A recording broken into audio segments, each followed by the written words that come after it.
కాలంలో మేము పనున పెట్టుకొని మేము 100 పడకల హాస్పిటల్ మేము ప్రాణాన్ని పెట్టుకొని మేము ఇలా మేము వర్క్ చేసినాము. మరి కేసీఆర్ గారు హైదరాబాద్ వరకే మున్సిపాలిటీ అంటారు. మరి కేసీఆర్ గారు హైదరాబాద్కే ముఖ్యమంత్రి ఈ మిగతా జిల్లాలకు కాదా? మరి ప్రతి జిల్లా ఇప్పుడు కొత్త జిల్లాలైనా మున్సిపాలిటీ ఉన్నాయి, కొత్త మున్సిపాలిటీ ఇవి అందరికీ ఎందుకు వర్తించదు? కేవలం హైదరాబాద్కి ఎందుకు? మొన్న 100 పడకల హాస్పిటల్లో మేము పనిచేస్తే దాదాపు మాకు ఒక 20 మందికి కరోనా వచ్చి మేము చచ్చిపోయేటోళ్ళం బతికినాం. మరి మా ప్రాణాలు తాగం మీద పెట్టుకొని మేము ఇంత చేసినాం. మాకు ముఖ్యమంత్రి గారు ఏదో ఒకటి చేస్తారని ఆశ కొద్ది చేసినాం. కానీ ఈ ముఖ్యమంత్రి గారు మొండి చేయి చెప్పడం ఇది ధర్మం కాదు.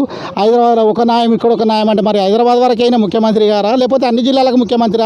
ఇది ఎట్లా అన్నట్టు? అంతకుముందు పోయిన చేసినప్పుడు ఇట్లా చేసిండు, మళ్ళీ ఇప్పుడు ఓట్లను దృష్టిలో పెట్టుకొని చేస్తాడు.